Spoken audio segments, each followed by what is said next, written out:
Okay, good evening, everyone.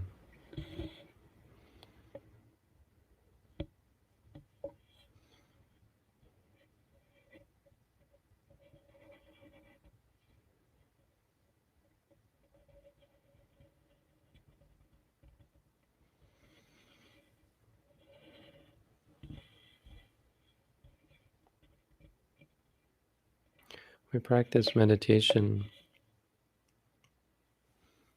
we practice mindfulness.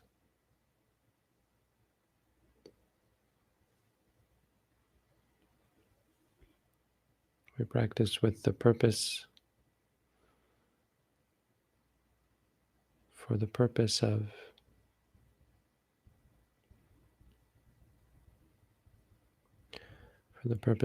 of strengthening our minds.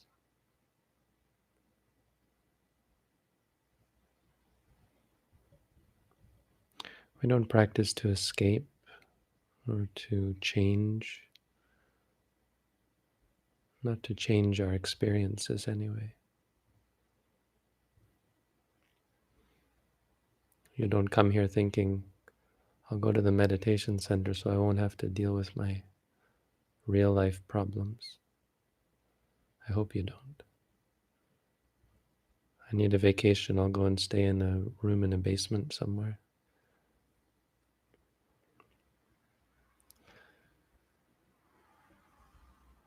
We come here to become strong.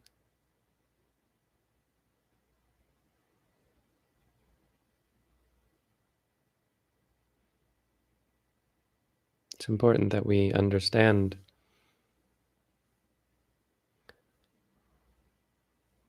the weakness in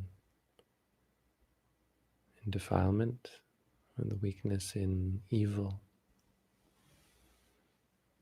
Goodness is strength, not because it's goodness, but because that's the definition of goodness. It's a part of the definition of goodness is strength. It's a characteristic of certain mind states that really deserve the title of goodness. Yes, there's a strength to them. And the reason why we denounce and reject certain other states, greed, anger, delusion, it's because they're weak, they're vulnerable, fragile. If you're a person easily angered, you're going to react. Easily disturbed.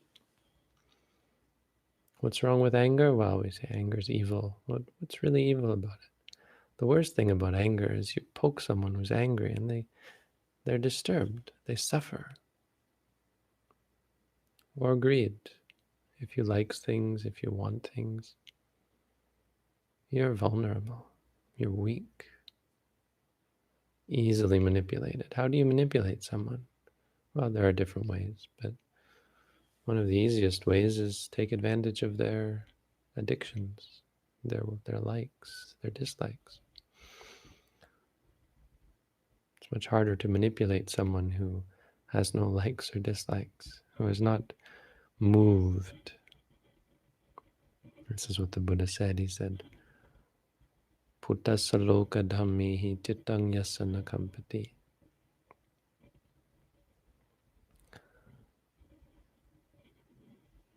There's the sort of person who, when touched by the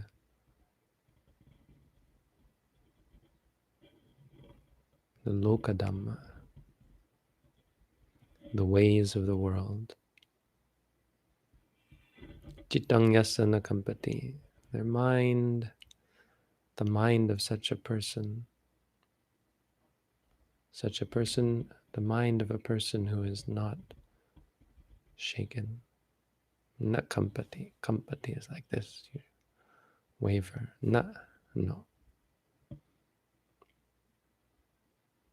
Asokang, because their mind is not shaken by the vicissitudes of life, the changes, the ways of the world.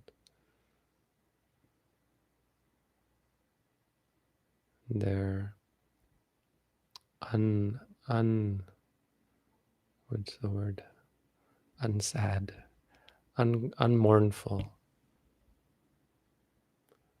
unregretful, unregretting. Virajang, stainless, pure. No? Kemang, safe, safe, truly safe. Etamangalamuttamang, this is the highest blessing. This is a ultimate blessing, a real and true blessing.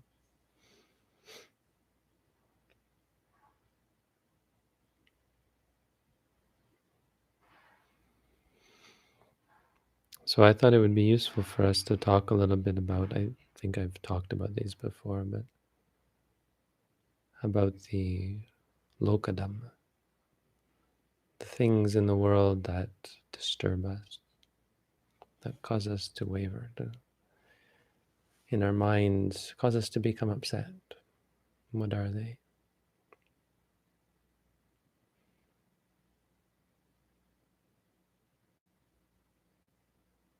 Gain and loss. We're disturbed and upset by these things. Disturbed positively in the sense of wanting gain, negatively in the sense of fearing and reacting negatively to loss.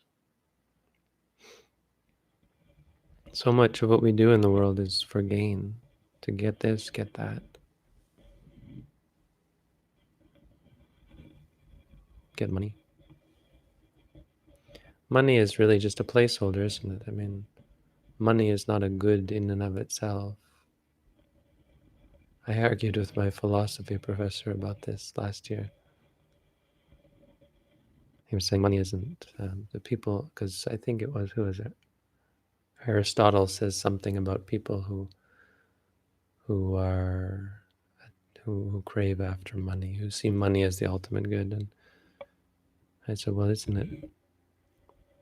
it possible that someone could just really like money? Because it's true, no? As ridiculous as it seems, people are just happy to have lots of money.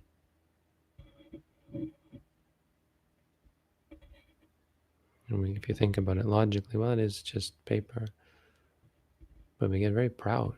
It's gotten to the point where money no longer is a placeholder. Money is, I mean, it represents so much. It represents power, represents getting so many things. You can get what you want if you have money. So money itself becomes something that you want to get.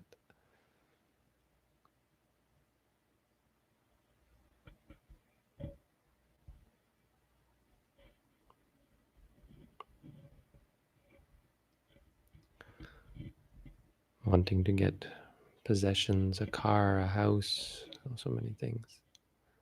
But it's really deeper than that, isn't it? Wanting to get food, craving food. Very, very simple desire. Wanting food that you don't have. Coming to a meditation center where all the food is, I don't know, I think Javen makes good food. I don't want to disparage his food, but maybe it's not haute couture. Or certainly right now we have a Vietnamese student, and where are you from? South America? Central America?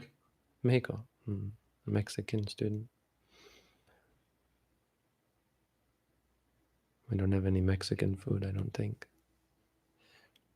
Maybe some Vietnamese food. Wanting it, wanting this, wanting that. The things we want. Disturbed by it, no? How disturbed the mind becomes, how weak the mind is because of wanting.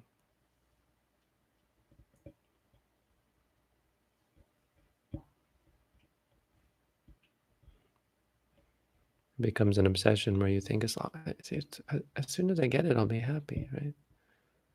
It's okay to want, because once I get it, then I'll be happy. And if you don't challenge yourself, you'll never see it may never, not never, but it may take time for you to actually see how precarious the situation is. As long as you can keep getting what you want, maybe tempering your desires sometimes, I never see the problem with it until one day, bam, loss. I'm disturbed by loss. I'm disturbed by gain, because you can't just sit here when you want something. You have to go and get it. When you do sit and meditate, you're disturbed constantly by things you want. Gain, loss, disturbed by not getting, or by getting, by losing the things we want, and not being able to get them. We're afraid of losing money. We're afraid of losing possessions. We're devastated by loss. Loss of wealth, loss of health, loss of relatives, friends. We put put all of our eggs in one basket, I guess. Put our eggs in the basket of the world. We put all of our faith and we wager all of our happiness on externalities. Our happiness depends upon things which are not dependable. The world is not dependable. A big part of what the Buddha tried to teach, what he saw and what he focused on, and what he tried to impress upon his students: impermanence, uncertainty. That the nature of the world is a full spectrum. As long as there's only part of what's possible that is acceptable to you, you're always going to be weak, vulnerable, until you can be at peace and at ease with the full spectrum of reality, whatever happens, independent, unshaken, right? You'll never truly be at peace until you come to that.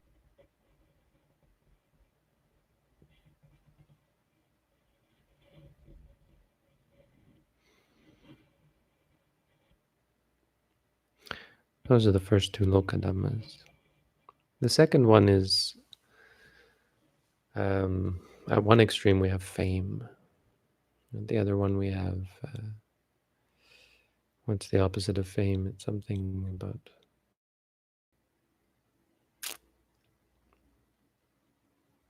I guess, obscurity is perhaps the best one. But it's a bit misleading to say obscurity. It really means not having any friends, not having anyone know you, not having any connections, being alone, right? How disturbing. Anyone knows your name, to be alone in the world. We're disturbed by fame, by how many friends we have, how many people know who we are. We're moved by our desire for relations, our desire to be well known.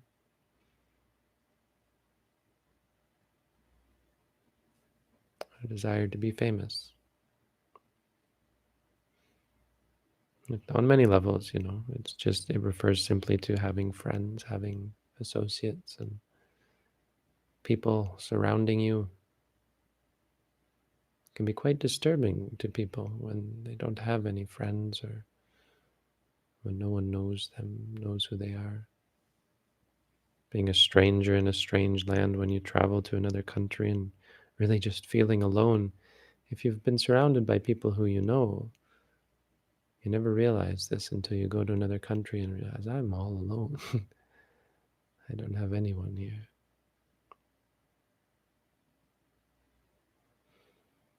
But it gets worse when people really want to be famous, right? And how fickle it can be. You can be famous one day and no one knows who you are the next.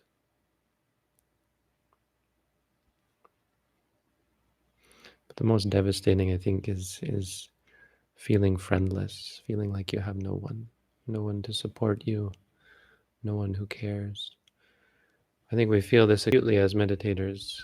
Um, Sometimes those people who I talk to, who really become keenly interested in Buddhism and find there's no one around. I always think back to this one woman who emailed me and we got into a discussion.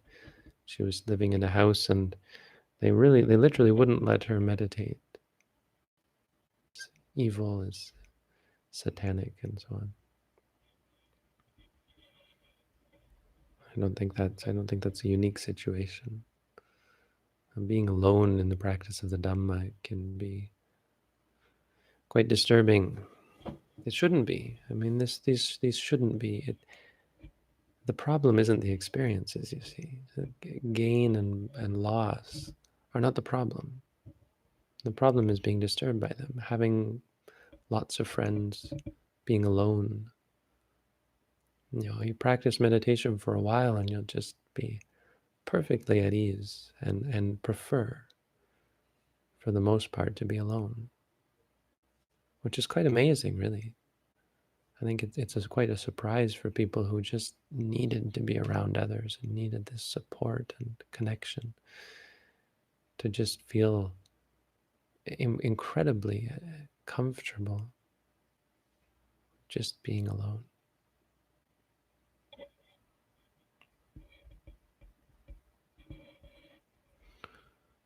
The third set is associated, but this is perhaps more poignant, more pointed. Praise and blame. Praise and blame. This one certainly is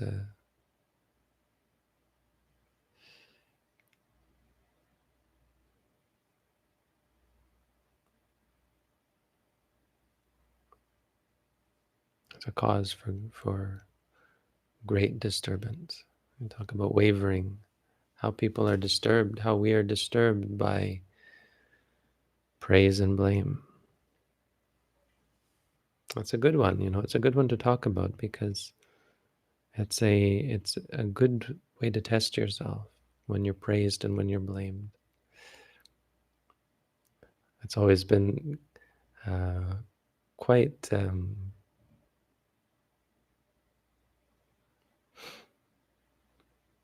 interesting for me being on YouTube and having YouTube comments where people will tell me I've changed their life and they think I'm just the cat's meow, and then the next day or the next hour even get a message saying I'm a hustler, I'm a fraud, must be selling snake oil or something, or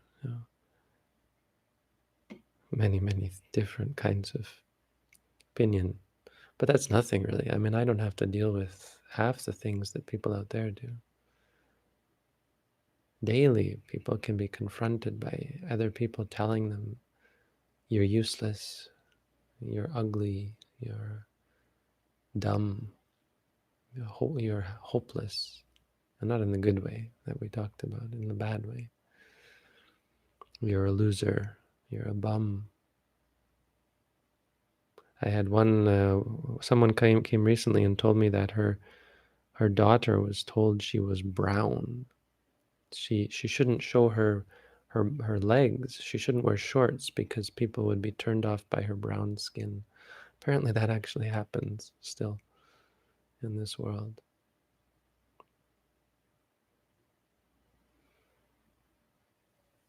And how devastated we become, right? If someone calls you fat and you're maybe a little bigger than most people, maybe you have more fat than on your body than most people, it can be quite hurtful.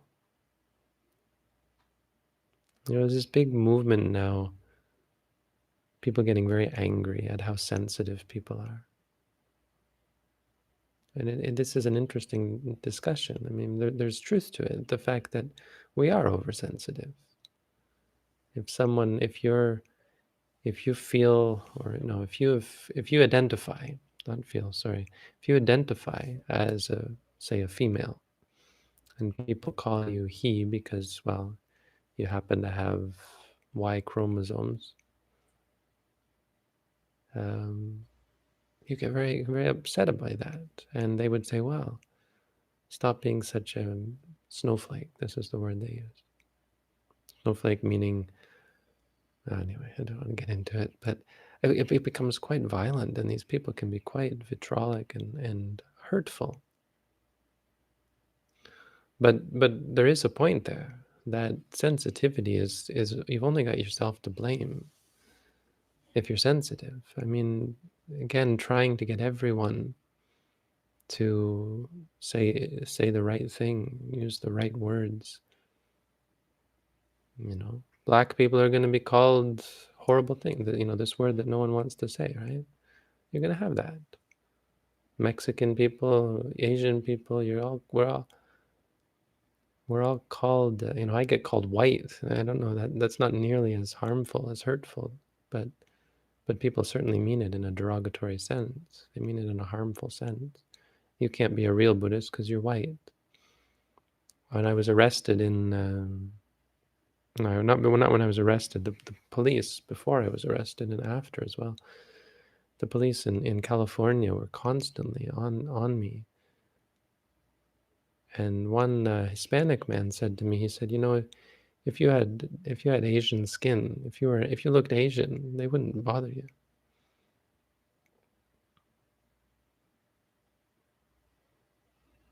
So we get, I mean, obviously I'm in a place of privilege, especially in this country. I get far less of it than people of other. I'm not fat, I'm not short, I'm not a lot of things that people get bullied for. But, we have to, in Buddhism, this is our practice.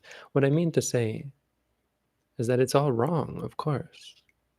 Anyone who says, honestly, I agree that, if someone wants to be called she, her, he, him, or something else entirely, go for it. The power, fine. It's should be our responsibility to accommodate them. I mean, it's not like this is something that puts us out. It's wrong to be angry and hateful towards such people who have this, identity.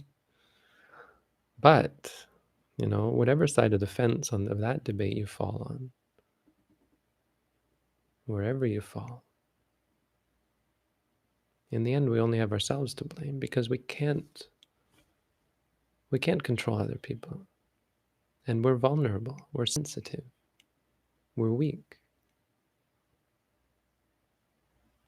And it's not a put down or an insult. It's totally understandable, because for the most part we don't have any way of becoming strong. We don't have any way of resisting. You can't blame the victim. I mean, actually, ultimately you can, but rather than exactly the victim, you blame the situation that they're in. The state that they're in. We blame the state that we're in. We're all in wretched state. We're all vulnerable. We're all weak. We're not invincible. It's ultimately our fault. We get put into these situations. I am blaming the victim, aren't I? No, I mean, the reason we get put in these situations is really because we're the bullies. We've been the bullies. We bully. And because we bully, we get caught up in loops of revenge. We get caught up in, we live in this world because of how we've become. The reason a person perhaps strongly identifies as a female, even though they're in the body of a male, or strongly identifies as a male, even though they're in the body of a female. It has much to do with this going back and forth, not being able to decide from life to life, which is probably most of us. Going back and forth from being male and female and not deciding, being a male and thinking, oh, it'd be nice to be a female, being a female, back and forth. I met, there's this woman, I don't know if she still works there, but works at this meditation center, and she was really helpful and really nice and kind. And we worked well together. I was teaching meditation, and she was, every time I went to this place, or quite often, she would invite me to teach. And I went to another section in Bangkok in Wat Mahathat, and I went to another section and talking to the monk about, or she came to see them or something, came to see my teacher when he was there, I think. And when she left, he said, yeah, you know that woman? I said, yeah, I was teaching there, and she was helping me. Well, we used to be monks together, he said. I had no idea. But this is how we find ourselves in these situations. Why we find ourselves. I'm living in Asia as a white person, subject to a lot of discrimination. So it's not that I don't know these situations, and we put ourselves in. We get into these situations where we're discriminated against. People say nasty things to us. That's not really what I wanted to say, because the whole idea of karma and how we got to where we are is not the most important. What's most important is how we react to it, right?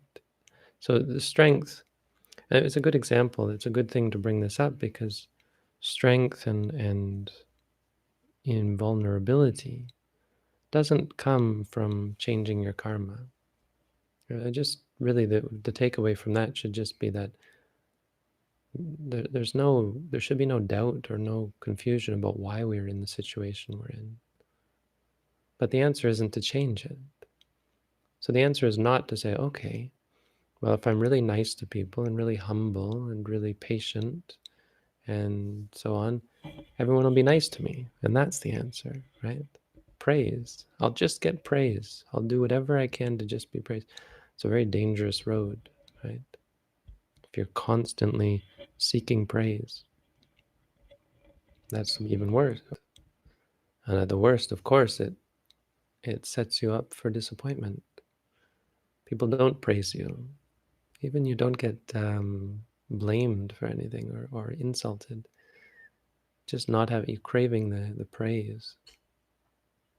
I mean, it's a great test, because we're praised and blamed, and we're not praised and not blamed. How we treat, how we react, how we respond is quite important. So our meditation, I mean, this is all important. It's important discussion for our meditation, because this is what we're trying to do. We're not trying to change our situation. We're trying to become strong. When we like something or when we dislike something, when we're moved and upset by the world. The final pair, of course, is the most basic, and that's it really relates to the rest of them, I think. That's happiness and unhappiness, or pleasure and pain. Pleasure and pain is probably the best way to understand it. Pleasure. We get pleasure out of all of the other things, right? Praise brings us pleasure. Friends, fame brings us pleasure. Gain brings us pleasure, but there's just pleasure, basic pleasure as well. Soft seats give us pleasure, nice beds, good food. Food itself, just food and nourishment, gives us this warm and full feeling. It certainly takes away the pain and anguish of being hungry.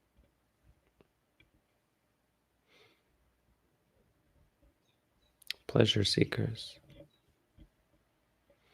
It's really not a deep teaching. I mean, shouldn't be hard to understand, but it is.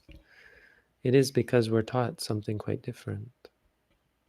But it shouldn't be hard to understand that pleasure seeking isn't a viable means to find happiness.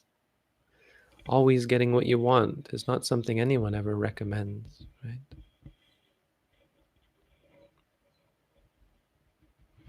So we tend instead to live in mediocrity or in some kind of liminal state where we're neither happy nor unhappy, we're not at peace with ourselves, we're able to sustain a low-grade happiness for the most part by not trying to be too happy. Especially as Buddhists, you see a lot of Buddhists who live simple lives, understanding that getting caught up in too much pleasure is going to lead to suffering. And so they engage in pleasurable activities, but they don't obsess about them. And they have an awareness, a mindfulness of how dangerous it can be to obsess about pleasure and seek it out.